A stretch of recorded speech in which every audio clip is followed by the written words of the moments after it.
வணக்கம், welcome to ladies அப். இன்றைக்கி நம்ம ரொம்பவே ஒரு ஈஸியான மெத்தடில் சாஃப்ட் அண்ட் ஸ்பாஞ்சி இட்லி எப்படி ஒரு குயிக்காக ஒரு 10 மினிட்ஸில் ரெடி பண்ண போகிறதுன்னு சொல்லி பார்க்க போகிறோம். அதுவும் மிச்சமான சாதத்தில் இட்லியா எப்படி இருக்குன்னு யோசிக்கிறீங்களா? ஸோ கண்டிப்பாக இந்த வீடியோ பாருங்கள், உங்களுக்கே தெரியும். டேஸ்டியான இந்த இன்ஸ்டன்ட் இட்லி செய்யறதுக்கு தேவையான பொருட்கள் பார்த்துடலாம். ரவை 1 கப், சாதம் வடித்த சாதம் இல்லை மிச்சமான சாதம் 1 கப். இப்போ மிச்சமான சாதம்ன்றதுனால தண்ணி விடுற மாதிரி இருக்க ஸ்டேஜில் இருக்க சாதம்லாம் யூஸ் பண்ணாதீங்க, இட்லி நல்லா இருக்காது. தயிர் ஒரு கப்.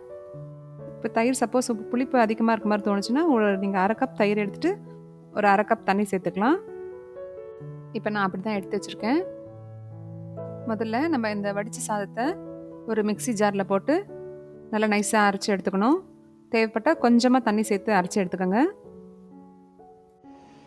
இப்போ அரைச்ச சாதத்தை ஒரு மிக்சிங் பவுலில் போட்டிருக்கேன். இது கூட நம்ம இந்த 1 கப் ரவையை சேர்த்துடலாம்.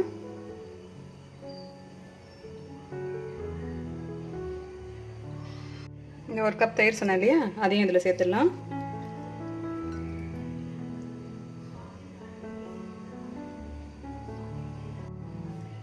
இப்போ இது நல்லா மிக்ஸ் பண்ணி விட்டுருங்க.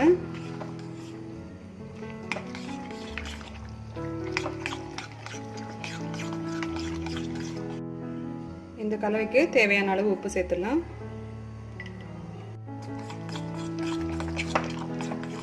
இது நல்லா மிக்ஸ் ஆகிடுச்சு. ரொம்ப திக்காக இருக்குது, ஸோ கொஞ்சம் தண்ணியை ஆட் பண்ணிடலாம். தண்ணி கம்மியாகவே ஊற்றிக்கோங்க, ரொம்ப ஊற்றிடாதீங்க. மாவோட கன்சிஸ்டன்சி ரொம்ப முக்கியம். பாருங்கள், இந்த அளவுக்கு திக்னஸ் இருந்தால் போதும், ரொம்ப தண்ணியெல்லாம் வேண்டாம். அவ்வளோதான், இந்த இட்லி மாவு ரெடி ஆகிடுச்சு. இப்போ நம்ம இட்லியை ஊற்ற ஆரம்பிச்சிடலாம். இப்போ ஒரு இட்லி பிளேட்டில் எண்ணெய் தடவி வச்சுருக்கேன். இப்போ நம்ம இந்த மாவு ஊற்றிடலாம்.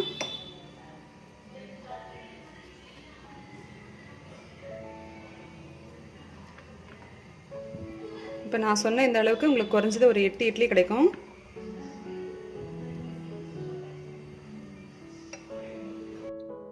இப்போ இந்த இட்லி வேக வைக்க ஒரு பாத்திரத்தில் தண்ணி ஊற்றி வச்சுருக்கேன். நல்லா கொதி வந்துடுச்சு பாருங்கள். இப்போ இந்த இட்லி ஸ்டாண்ட் அது உள்ள வச்சு மூடிடலாம். ஒரு 10 மினிட்ஸ் இது நல்லா வேகட்டும். பாருங்க, இட்லி நல்லா வெந்துருச்சு.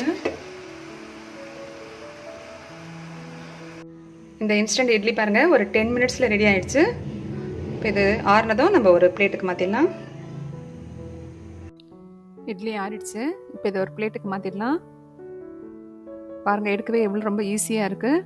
உங்களுக்கு ஷேப்பும் ரொம்ப நல்லா வந்திருக்கு. இட்லி மாவு இல்லாத டைமில் நீங்கள் கண்டிப்பாக இது மாதிரி ஒரு இட்லியை ட்ரை பண்ணி பார்க்கலாம். உங்களுக்கு எந்த டிஃப்ரென்ஸும் பெருசாக தெரியாது.